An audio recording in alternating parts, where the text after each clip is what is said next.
সালাম আলাইকুম। সুপ্রিয় শিক্ষার্থীরা, পড়ালেখার নিয়মিত আয়োজন তোমাদের জন্য এসএসসি 25-26 ব্যাচের যারা আছো তোমাদের জন্য নিয়মিত আয়োজন ফ্রি লাইভ ক্লাসে স্বাগত জানাচ্ছি যারা যুক্ত হয়েছো। আজকে আমরা ইতিহাসের উপর তোমাদের এই লেকচারটা বা এই ক্লাসটা আয়োজন করেছি। যারা যুক্ত হয়ে গিয়েছো আমাকে শোনা যাচ্ছে কিনা একটু জানিয়ে দিবা, দ্রুত করবা। পাশাপাশি তোমরা তোমাদের বন্ধুদের মাঝে একটু ক্লাসটা শেয়ার করে দাও ভাইয়া। অডিয়েন্স খুবই কম, অডিয়েন্স না হলে আমরা ক্লাস নিয়ে স্বাচ্ছন্দ্য বোধ করি না, ক্লাস প্রাণবন্ত হয় না। এটা আমরা চাইলেও আসলে ডেডিকেশনটা দিতে পারি না। তো তোমরা একটু শেয়ার করে অডিয়েন্স বাড়ানোর ক্ষেত্রে হেল্প করো। আর বেসিক্যালি আমি যেহেতু ইসলামের ইতিহাস এবং ইতিহাস এই দুটো সাবজেক্টের ক্লাস নিয়ে থাকি, আমাদের পেজে বেশিরভাগ সময় লাইভ ক্লাসগুলো হয় ইসলামের ইতিহাসের উপর। কেন জানো? কারণ তোমরা যারা ইতিহাসের স্টুডেন্ট আছো না, তোমাদের উপস্থিতিটা কম, তোমরা খুব কম স্টুডেন্ট ক্লাস করো, যার জন্য আমরা বেশিরভাগ সময় ইসলামী ইতিহাসে ক্লাস নিয়ে থাকি। যাই হোক, যারা যুক্ত হয়েছ শোনা যাচ্ছে কিনা একটু জানাবা। আমরা চিন্তা ভাবনা করতেছি যে ইতিহাস প্রথম পত্রের এই যে তৃতীয় অধ্যায় যেটা, এটা খুবই বড় এবং কঠিন একটা অধ্যায়। তবে আমরা এই অধ্যায়টাকে ধারাবাহিকভাবে ক্লাস নিয়ে শেষ করে দেওয়ার চিন্তা করছি ফ্রি লাইভ ক্লাস, অর্থাৎ পেজে পেজে ফ্রি ক্লাস নেওয়ার মাধ্যমে আমরা ইনশাল্লাহ ধাপে ধাপে, যদি তোমরা ক্লাস করতে আগ্রহী হও, তোমরা ক্লাসে রেগুলার থাকো, আমরা অধ্যায়টা শেষ করাবো ইনশাল্লাহ। তো কই রেসপন্স করো, শুনতে পাচ্ছ কিনা একটু দ্রুত।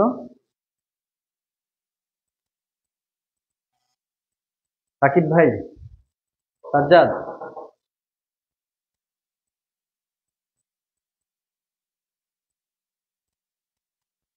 এটা তো ভার্সিটির ক্লাস না, এটা তো এসেছি, ক্যাপশন তো ভুল দিয়েছে, ওখান থেকে ঠিক করে দেবো। ঠিক আছে, তোমরা ক্যাপশন দেখে ক্যাপশন দেখে তোমরা মিসগাইড হয়েও না। এটা আসলে ভার্সিটির ক্লাস না, এডমিশন দিচ্ছে না, এটা হচ্ছে এইচএসসি ক্লাস। ওকে, হুমায়রা ফারহিন যুক্ত হয়েছ, মারিয়া আমাদের সাথে যুক্ত হয়েছে, সালাম দিয়েছ। ওয়ালাইকুম আসসালাম। কেমন আছো তোমরা? আমাকে ক্লিয়ারলি শোনা যাচ্ছে কিনা একটু জানিয়ে দাও। আচ্ছা, হুমায়রা ফারহিন বলেছো ভয়েস ক্লিয়ার, কিন্তু স্টুডেন্ট কই?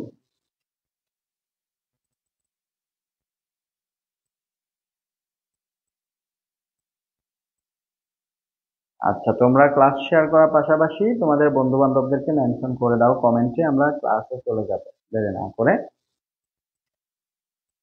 করে আমরা ক্লাসে চলে যাব। খেয়াল করো তৃতীয় অধ্যায়ের এই যে অংশটা, হ্যাঁ, ইংরেজ ঔপনিবেশিক শাসন, ব্রিটিশ আমল, এটা নিয়ে আমরা আগেও একটা ক্লাস নিয়েছিলাম, সেটা মেবি গত বছর। তো যেহেতু আমরা বা আমি চিন্তা ভাবনা করেছি যে এই অধ্যায়টা সুন্দরভাবে শেষ করাবো শুরু থেকে, এই জন্য এটা আবার ক্লাস শুরু করছি। একটা বিষয় খেয়াল করো, তোমরা তো জানো এটা, যেহেতু তোমরা ব্রিলিয়ান্ট স্টুডেন্ট, যে আমাদের এই ভারতীয় উপমহাদেশ যখন ছিল, ভারতীয় উপমহাদেশের সর্বশেষ স্বাধীন নবাব ছিলেন, তোমরা জানো, নবাব সিরাজউদ্দৌলা। এবং এই সিরাজকে পরাজিত করে 23 জুন 1757 সালে পলাশীর যুদ্ধে সিরাজকে পরাজিত করার মাধ্যমে ইংরেজরা আমাদের এই ভারতীয় উপমহাদেশে তাদের আধিপত্য প্রতিষ্ঠা করেছিল। তোমরা সেটা জানো কিনা? এবং তাদের যেই আধিপত্য বা শাসন ব্যবস্থাটা শুরু হয়েছিল, সেটা 190 বছর লাস্টিং করেছিল। কত বছর এক্স্যাক্টলি যদি বলি, আর নর্মালি আমরা 200 বছর বলে থাকি, প্রায় আসলে এক্স্যাক্টলি 190 বছর, 1757 থেকে নিয়ে 1947 পর্যন্ত। এই লম্বা সময়কালটা যে তারা শাসন করেছে, 190 বছর, এই সময়কালটাকে আমরা দুইটা পিরিয়ডে ভাগ করতে পারি, দুইটা পর্যায়ে। তাহলে ভারতবর্ষের ব্রিটিশ শাসন, তারা ব্রিটিশ ছিল, তারা যে আমাদেরকে শাসন করেছে, এই শাসনকালটা দুইটা পর্যায়ে রয়েছে। প্রথম পর্যায়টাকে বলা হয় কোম্পানির শাসন। কোম্পানিটা মূলত একটা বাণিজ্যিক সংগঠন ছিল। কোম্পানিটা কি ছিল ভাইয়া?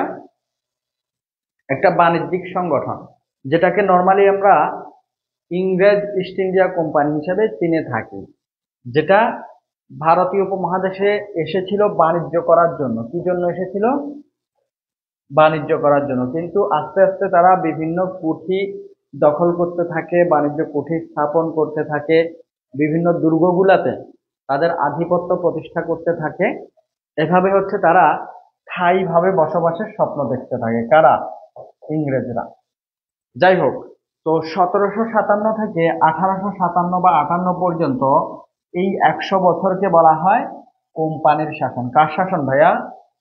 কোম্পানির শাসন। এরপরে দ্বিতীয় পর্যায় দেখো, অর্থাৎ 1858 থেকে নিয়ে পরবর্তী 1947 পর্যন্ত এই সময়কালটাকে, এটা কত বছর? 90 বছর প্রায়।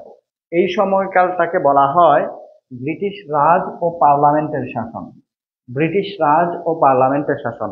এতটুকু কি তোমাদের কাছে বোধগম্য হয়েছে? খুবই সহজ ভাষায় বলেছি, না বুঝলে বলো। আমরা বলেছি যে ব্রিটিশ শাসনকালকে, আমাদের ভারতীয় উপমহাদেশে যে ব্রিটিশ শাসন আমলটা 190 বছর, এটাকে আমরা দুইটা পর্যায়ে ভাগ করতে পারি। প্রথম পর্যায়টা হচ্ছে কোম্পানির শাসন, যেটা 100 বছর। পরের পর্যায়টা হচ্ছে ব্রিটিশ রাজ ও পার্লামেন্টের শাসন, যেটা 90 বছর ছিল। ওকে, এরপরে চলে যাই। এখন আমরা দ্বিতীয়, এই যে এখানে যে অধ্যায়টা তোমার তৃতীয় অধ্যায়, এটা হচ্ছে মূলত এই দ্বিতীয় পর্যায় নিয়ে, ব্রিটিশ রাজ ও পার্লামেন্টের শাসন নিয়ে এখানে আলোচনাগুলো হয়ে থাকবে।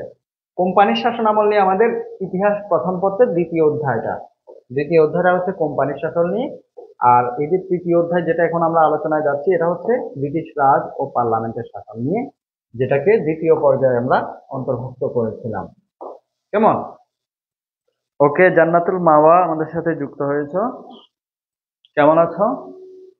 আচ্ছা, খেয়াল করো দ্বিতীয়ার্ধে, এখানে দ্বিতীয়ার্ধে মানে হচ্ছে দ্বিতীয় পর্যায়ে। তাহলে দ্বিতীয় পর্যায়ে মূলত কি কি ঘটেছিল স্পেশালি, সেটা হচ্ছে ভারতের সাংবিধানিক ও প্রশাসনিক পরিবর্তনের সূচনা হয় এই দ্বিতীয় পর্যায়ে।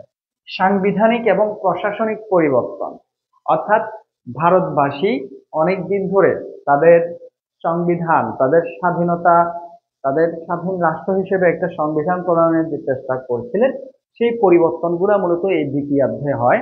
ইংরেজি শিক্ষা এবং জাতীয়তাবাদী চেতনার প্রসার ঘটে এই দ্বিতীয় পর্যায়ে এসে। বিভিন্ন ধরনের শাসনতান্ত্রিক আন্দোলনের সূচনা হয়। শাসনতান্ত্রিক বিভিন্ন আন্দোলনের সূচনা হয় এই অধ্যায়ে। তোমরা যদি টপিকগুলো একটু দেখো, ইন্ডেক্সটা একটু দেখো, তাহলে বুঝতে পারবা।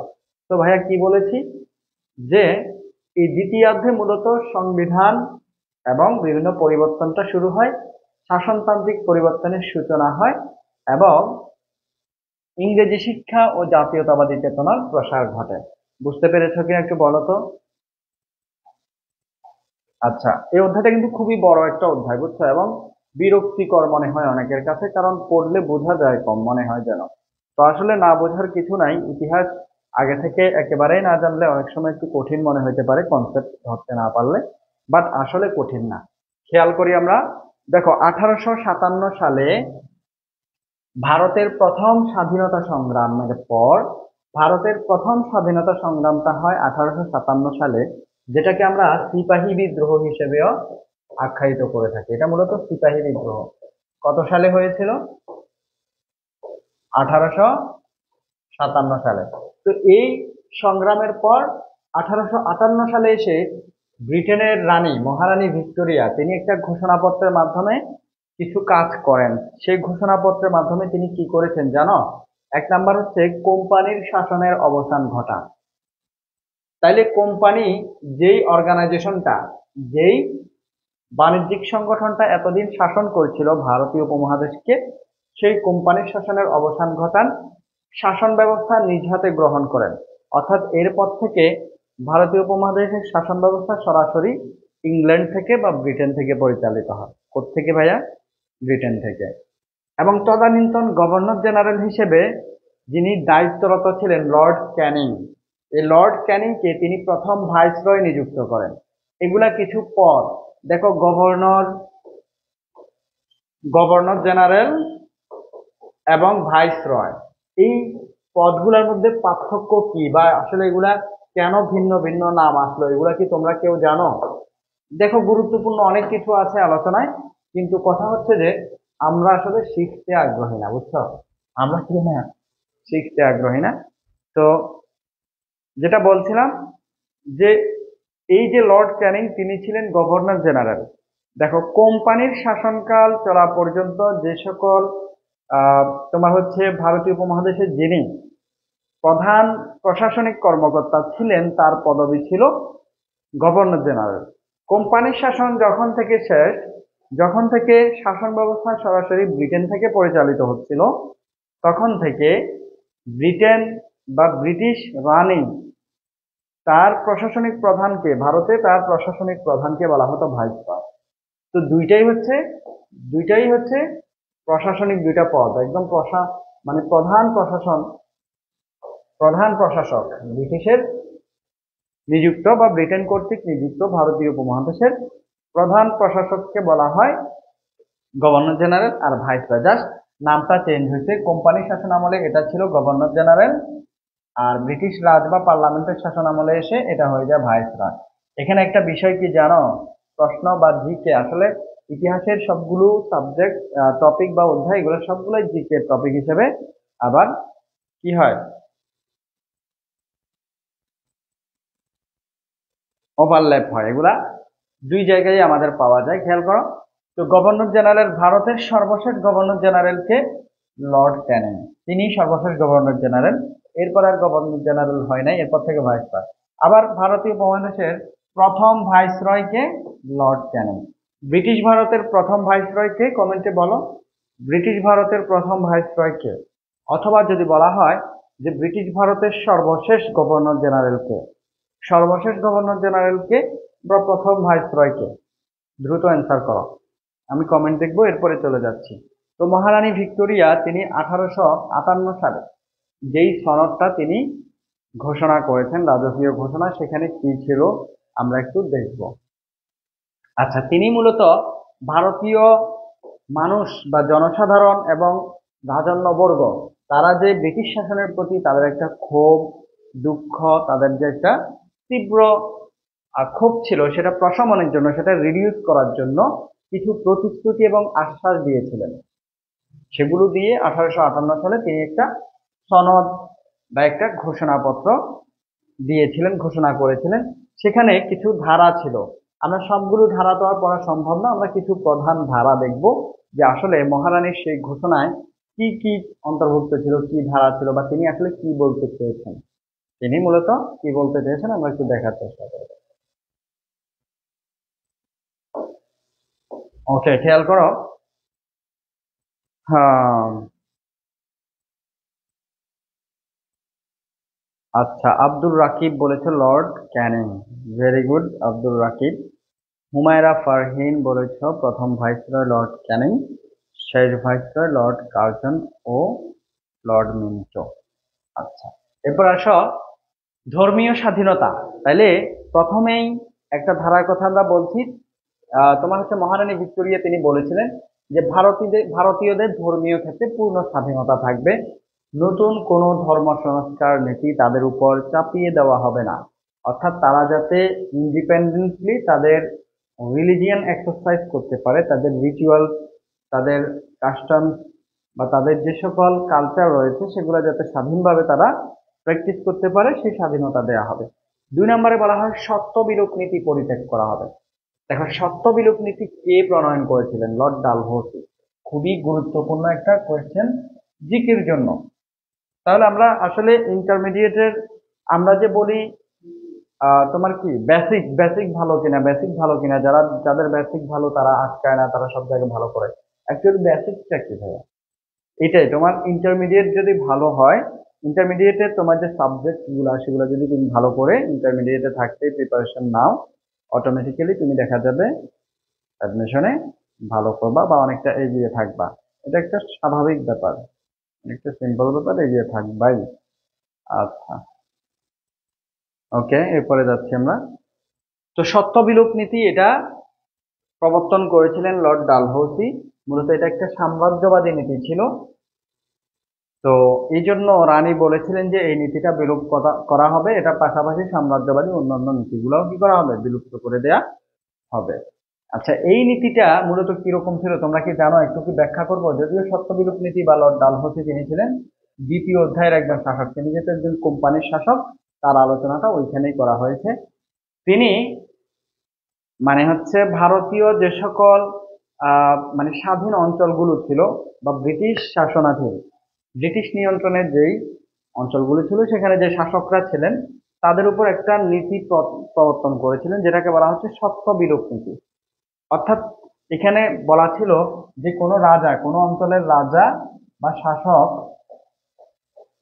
তার যদি কোনো পুত্র সন্তান না থাকে, তিনি মারা যাওয়ার পরে তার সেই অঞ্চলের সত্ত্ব বা মালিকানা আর থাকবে না, বিলুপ্ত হয়ে যাবে। সত্ত্ব মানে কি? মালিকানা।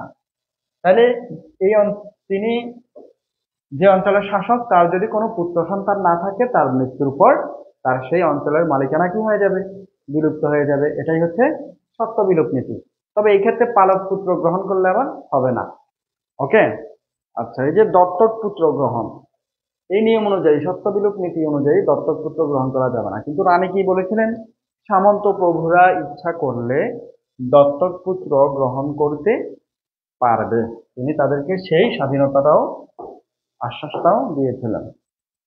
আচ্ছা, এরপরে বলা হচ্ছে ভারতীয়দের মতামত।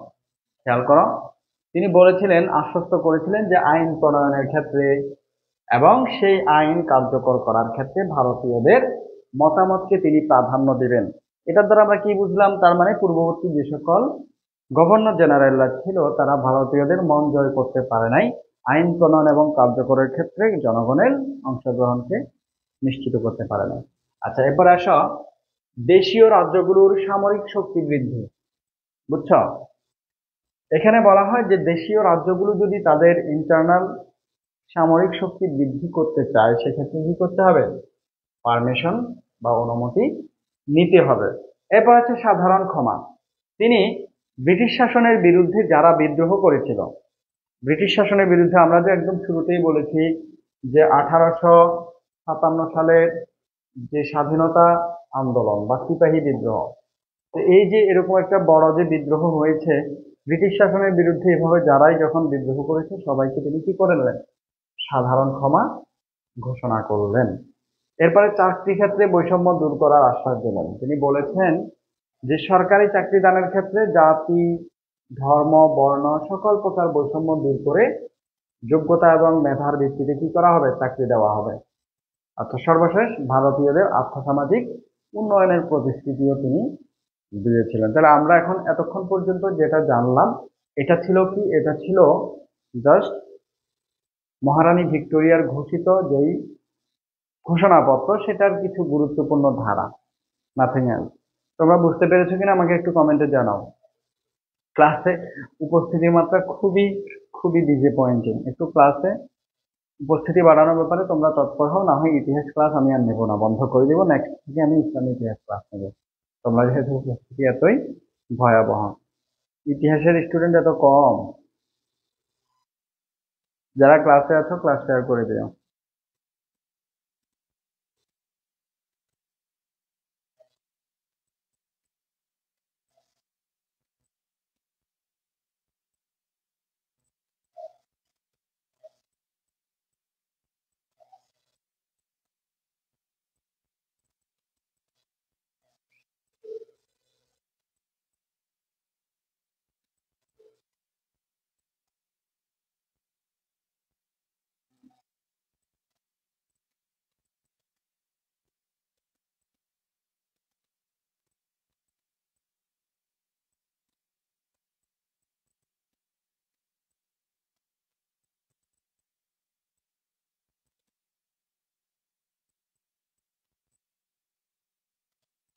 ওকে, কই আর তো কেউ?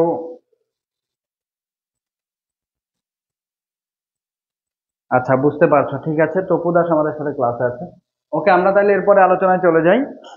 খেয়াল করো, লর্ড রিপন, তিনি একজন ভাইসরয়। আমরা এখন যেহেতু ব্রিটিশ রাজ এবং পার্লামেন্টের শাসন নিয়ে আলোচনা করছি, এখানে যে সকল তোমার প্রশাসনিক প্রধানরা দায়িত্ব পালন করেছেন, পুরো ভারত, ব্রিটিশ ভারতের দায়িত্বে যিনি প্রধান হিসেবে ছিলেন, তাদেরকে বলা হয় ভাইসরয়। কি বলা হয় ভাইয়া? ভাইসরয় বলা হয়। লর্ড রিপন তিনি কেন গুরুত্বপূর্ণ একটু পরে জানতে পারবা। তিনি ভাইসরয় হিসেবে আসেন 1880 সালে এবং 1884 পর্যন্ত তিনি ভাইসরয়ের দায়িত্ব পালন করেছেন। প্রথম ভাইসরয়কে লর্ড ক্যানিং, একটু আগে তোমরা জেনেছ, ব্রিটিশ ভারতের প্রথম ভাইসরয় হচ্ছে লর্ড ক্যানিং। কেমন? এবার দেখো এই লর্ড রিপনের অবদান কি, বিশেষ অবদান কি। তিনি ছিলেন সাম্রাজ্যবাদী নীতির বিরোধী। তিনি রাজনীতির ক্ষেত্রে উদারনীতি অবলম্বন করেছিলেন। তিনি জনসাধারণকে স্থানীয় স্বায়ত্তশাসনে উৎসাহ প্রদান করেছেন। তিনি একজন উদারপন্থী এবং শান্তিপ্রিয় শাসক হিসেবে ভারতবাসীর হৃদয়ে এখনো পর্যন্ত স্থান করে আছেন। একজন শান্তিপ্রিয় এবং জনপ্রিয় শাসক হিসেবে লর্ড রিপনকে এখনো ভারতবাসী কি করে স্মরণ করে, কেন জানো? তার কিছু উদ্যোগ বা সংস্কারমূলক কাজের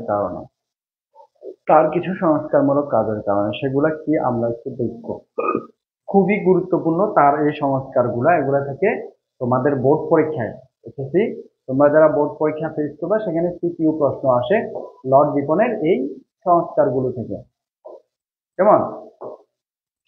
ওকে, এগুলো 3 স্টার দিয়ে রাখতে পারো তোমাদের কাছে বই থাকলে। 1 নাম্বার হচ্ছে সংবাদপত্র আইন রহিতকরণ। জিনিয়া সালাম দিয়েছ, ওয়ালাইকুম আসসালাম ভাইয়া, ভালো আছো? সংবাদপত্র আইন রহিতকরণ। দেখো 1882 সালে এই সংবাদপত্র আইন বা ভার্নাকুলার প্রেস অ্যাক্ট এটা রহিত করেন তিনি। এটা মূলত প্রবর্তন করেছিলেন তার পূর্ববর্তী একজন লর্ড বা ভাইসরয়, যার নাম হচ্ছে লর্ড লিটন।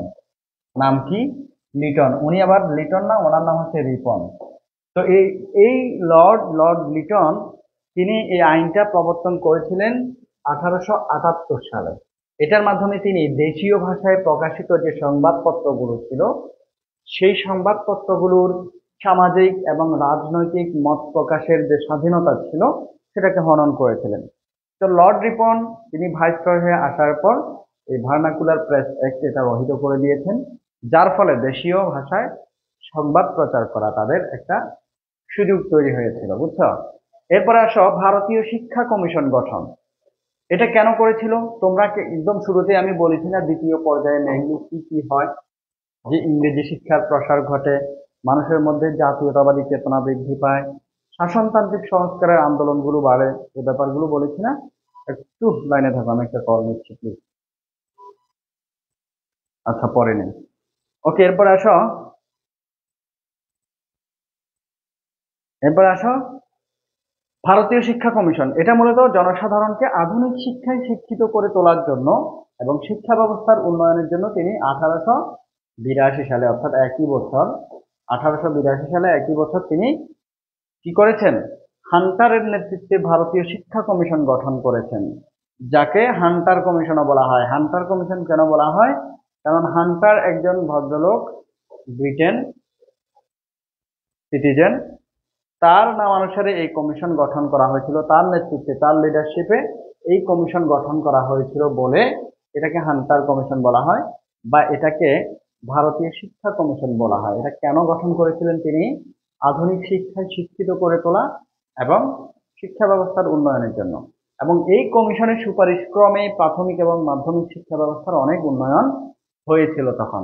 এরপরে আমরা আরেকটা বিষয় বলেছিলাম যে তিনি কি করেছেন? স্থানীয় স্বায়ত্তশাসন এর ব্যাপারে জনগণকে উৎসাহিত করেছিলেন। শুধুমাত্র এই যে 3 নাম্বার যে পয়েন্টটা দেখতেছো না, স্থানীয় স্বায়ত্তশাসনমূলক আইন, এই পয়েন্ট থেকেও উদ্দীপক চলে এসেছিল একবার বোর্ড পরীক্ষা, শুধুমাত্র এই একটা পয়েন্ট থেকে, তার একটা সংস্কার থেকে। আচ্ছা, এটা খেয়াল করো, 1882 খ্রিস্টাব্দে, অর্থাৎ একই বছর, আগের গুলো কিন্তু 1882 ছিল, স্থানীয় স্বায়ত্তশাসনমূলক একটা আইন তিনি প্রণয়ন করেছিলেন, ইংলিশে যেটাকে বলা হয় বেঙ্গল মিউনিসিপ্যাল অ্যাক্ট। এটার মাধ্যমে তিনি কি করেছিলেন? এটার মাধ্যমে তিনি স্থানীয় জনগণ কর্তৃক নির্বাচিত প্রতিনিধি নিয়ে জেলা বোর্ড এবং লোকাল বোর্ড গঠিত করার ব্যাপারে উদ্যোগ নিয়েছিলেন। অর্থাৎ তিনি কি করেছিলেন? জনগণকে পৌরসভা পরিচালনার ক্ষেত্রে কর্তৃত্ব প্রদান করেছিলেন, বুঝছো? এবং এই যে স্থানীয় বা লোকাল যে স্বায়ত্তশাসন, এই প্রতিষ্ঠানগুলোতে তিনি মূলত 2 ধরনের তোমার হচ্ছে নেতৃত্ব নিশ্চিত করেছিলেন। একটা হচ্ছে নির্বাচিত এবং হচ্ছে সরকার কর্তৃক মনোনীত। দেখো, নির্বাচিত এবং মনোনীত দুইটা ভিন্ন শব্দ। এবং নির্বাচিত হচ্ছে ইলেক্টেড, অর্থাৎ যারা ডিরেক্টলি আমাদের ভোটে বা জনগণের ভোটে নির্বাচিত হয়ে আসে তাদেরকে আমরা ইলেক্টেড বলি, বা তাদেরকে আমরা কি বলি? পাবলিক রিপ্রেজেন্টেটিভ বলি। অন্যদিকে আরেকটা হচ্ছে অ্যাপয়েন্টেড বা সিলেক্টেড, তারা হচ্ছে সরকার কর্তৃক কি করা হয়? তাদেরকে জাস্ট অ্যাপয়েন্ট করা হয় বা সিলেক্ট করা হয়, তারা কিন্তু ভোটের মাধ্যমে আসে না। বুঝছো? তাহলে এই দুইটা প্রতিনিধি কিন্তু সেখানে ছিল। ওকে। স্থানীয় স্বায়ত্তশাসনে জনগণকে উৎসাহিত করায় তাকে গণতন্ত্রের পথ প্রদর্শক রূপে ভারতবাসী এখনো স্মরণ করে থাকে। মনে থাকবে, খুবই গুরুত্বপূর্ণ এবং বোল্ড ইনফরমেশন এটা, যে তিনি স্থানীয় স্বায়ত্তশাসনে জনগণকে উদ্বুদ্ধ করেছেন। স্থানীয় স্বায়ত্তশাসনে তার এইসব অবদানের জন্য তাকে এখনো জনগণ কি করে থাকে, স্মরণ করে থাকে। আচ্ছা, এরপরে হচ্ছে ফ্যাক্টরি আইন পাস। এটা আরেকটা আইন, এটা 1881 সালে তিনি পাশ করেছিলেন। এটা মূলত শ্রমিকদের কল্যাণের জন্য করেছিলেন। কার জন্য? শ্রমিকদের কল্যাণের জন্য ফ্যাক্টরি আইনটা পাশ করেন। এটার মাধ্যমে তিনি শিল্প শ্রমিকদের দৈনিক 8 ঘন্টা কাজ করার নিয়ম চালু করেছিলেন। এবং এই আইনটা যথাযথভাবে কার্যকর হচ্ছে কিনা সেটা পর্যবেক্ষণের জন্য তিনি একটা ফ্যাক্টরি পরিদর্শকও কি করেছিলেন, নিয়োগ করেছিলেন বা নিযুক্ত করেছিলেন। আচ্ছা, এরপরে দেখবো আমরা ইলবার্ট বিল প্রণয়ন। এটা তার আরো একটা গুরুত্বপূর্ণ সংস্কার বা অবদান। ইলবার্ট বিল প্রণয়ন করেন তিনি 1883 খ্রিস্টাব্দে। এবং এটার মাধ্যমে কি করেছিলেন একটু খেয়াল করো তো। এই ইলবার্ট বিল প্রণয়নের মাধ্যমে ভারতীয় এবং ইউরোপীয়দের মধ্যে যে একটা জাতিগত বৈষম্য সেটা তিনি নিরসন করেছিলেন। বুঝছো? সেটা কিরকম বোঝার চেষ্টা করো। পূর্বে নিয়ম ছিল, এই আইন পাশ করার পূর্বে নিয়ম ছিল, কোনো ভারতীয় বিচারক ইউরোপীয় কারো বিচার করতে পারবে না। ইউরোপীয় কোনো অপরাধী, ধরো ব্রিটিশ যারা ছিল আমাদেরকে শাসন করেছে বা এখানে যারা স্টে করেছিল, তারা তো ইউরোপীয় নাগরিক, তারা তো আমাদের এশীয় না বা ভারতীয় উপমহাদেশীয় কেউ না। তো এই ক্ষেত্রে তাদের বিচার করার অধিকার ভারতীয় বিচারকদের ছিল না। কিন্তু এই আইন প্রণয়নের মাধ্যমে সেই অধিকার বা ক্ষমতাটা প্রদান করা হয়। বুঝছো? ইতিপূর্বে ফৌজদারি দণ্ডবিধি আইন অনুসারে কোনো ভারতীয় ম্যাজিস্ট্রেট কি করতে পারতো না, ইউরোপীয় অপরাধীদের বিচার করতে পারতো না। সেটা পূর্বে স্বীকৃত ছিল না, যেটা করে দেওয়া হয়। এবার এটা প্রণয়নের পর প্রতিক্রিয়াটা কি হয় একটু দেখো। ইউরোপীয়দের মধ্যে তীব্র ক্ষোভের সৃষ্টি হয়। কি সৃষ্টি হয়? ক্ষোভের সৃষ্টি হয়। তারা এটা কোনোভাবেই মানতে পারে না যে ভারতীয়রা তাদের বিচার করবে। তো যার ফলে এটা পরবর্তীতে সংস্কার বা সংশোধন করতে হয় এই বিলটা, সরকারকে বা লর্ড রিপনকে এটা সংশোধন করে নিতে হয় পরবর্তীতে। এবং সংশোধন করে ভারতীয় বিচারকগণ ইউরোপীয় জুরির মাধ্যমে, জুরি মানে হচ্ছে গ্রুপ অফ জাজেস, মানে কয়েকজন বিচারককে একসাথে একটা জুরি বলা হয়, ইউরোপীয় জুরির মাধ্যমে ভারতীয় বিচারকরা কি করতে পারবে, ইউরোপীয়দের বিচার কার্য করতে পারবে বলে সিদ্ধান্ত গৃহীত হয়। তো লর্ড রিপন তিনি 1884 খ্রিস্টাব্দে ভারত ত্যাগ করার পর 81 বছর বয়সে তিনি মৃত্যুবরণ করেছেন। এই হচ্ছে লর্ড রিপনের কিছু গুরুত্বপূর্ণ সংস্কার। আরো কিছু আছে, কিন্তু আমরা যেগুলো বলেছি এগুলো কোনোটাই তুমি বাদ দেওয়ার মতো না, এই জন্য এগুলোকে আমরা অন্তর্ভুক্ত করেছি। তো আমি আরেকবার একটু ব্রিফ করে দেবো কি পড়িয়েছি সংস্কারগুলো সহ। তোমরা বুঝতে পেরেছো কিনা আমাকে একটু জানাও। আমাকে একটু বলো, লর্ড রিপন কত সালে ভার্নাকুলার প্রেস অ্যাক্ট রহিত করেছেন? কত সালে, কত সালে রহিত করেছেন?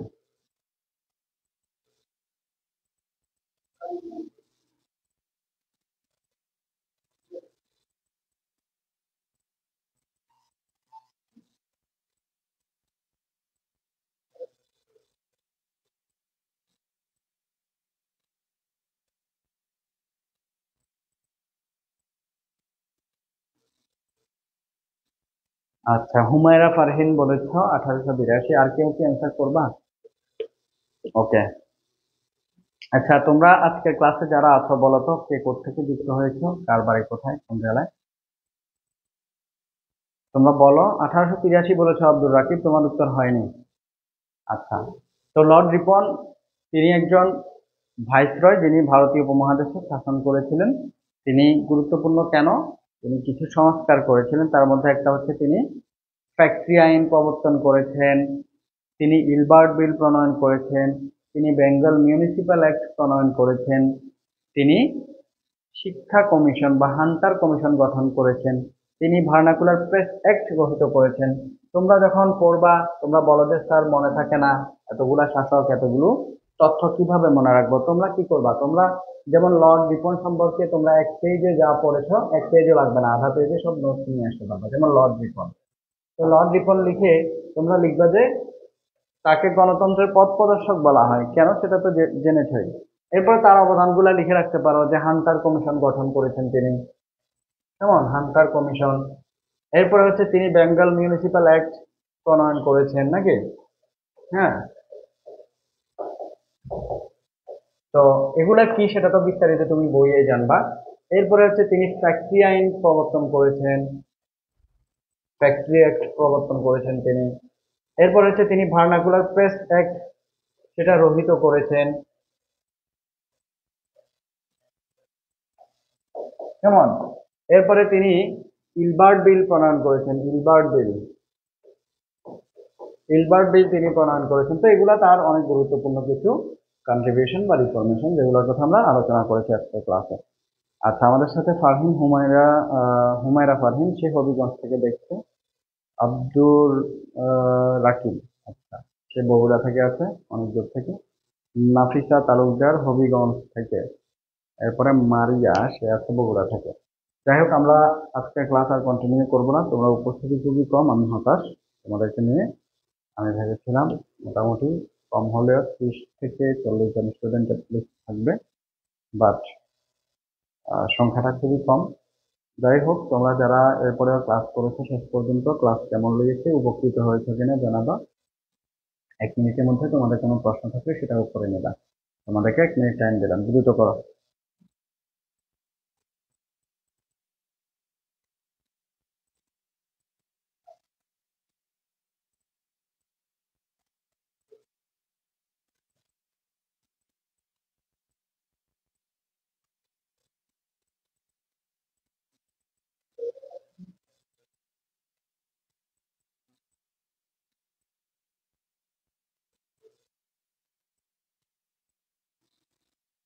কারো কোনো প্রশ্ন আছে থাকলে দ্রুত করো একটু।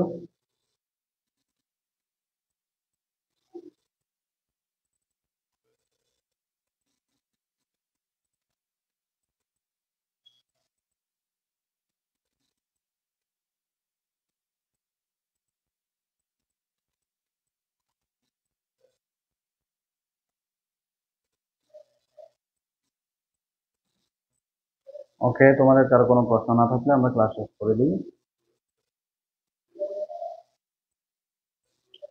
তো সবাই ভালো থাকবা, যারা ক্লাসে ছিল সবাইকে ধন্যবাদ। আর ইনশাল্লাহ পরবর্তী কোনো ক্লাসে এর পরের কোনো টপিক নিয়ে দেখা হবে। সবাই সে পর্যন্ত ভালো থাকবা। ইতিহাসের জন্য কোনটা বেস্ট বই? আসলে লেকচার বা তোমার হচ্ছে যে অক্ষরপত্র যে কোনো একটা নিতে পারো। তো লেকচার নিলেই হবে আশা করি। আর আমাদের শিটগুলো আমরা সবসময় চেষ্টা করি আমাদের ম্যাটেরিয়ালস গুলো অনেকগুলা পাবলিকেশন থেকে মিক্স করে তৈরি করতে, যাতে তথ্যের গ্যাপটা কমে আসে। ঠিক আছে? আমাদের এখানে যারা ভর্তি হয়, পেড বেসে ক্লাস করে, তারা মোটামুটি আমরা পিডিএফ গুলো দিয়ে দিলে তাদের আর এক্সট্রা কোনো বইয়েরও প্রয়োজন হয় না। যাই হোক, এরপরে আব্দুর রাকিব জিজ্ঞেস করেছ, ক্লাস অনেক ভালো লাগছে, বাট আমি এখন চলে যাব। হ্যাঁ, আমি চলে যাব, ক্লাস শেষ। যাই হোক, তো ঠিক আছে, তোমরা ভালো থাকবা। আর তোমরা হচ্ছে এটা জানিয়ে দিবা যে ইতিহাসের ক্লাস এখানে হচ্ছে, বন্ধু বান্ধব। এটা লজ্জার কিছু নেই, তোমাদের ডিপার্টমেন্টের, তোমাদের কোরআনের, তোমাদের সমবয়সী, তোমাদের সহপাঠী সবাইকে জানিয়ে দিবা। তারা সব একসাথে ক্লাসে আসলে ক্লাসটা জমে উঠবে। সবাই ভালো থাকবা, সুস্থ থাকবা, দেখা হবে পরবর্তী কোনো ক্লাসে। আসসালামু আলাইকুম।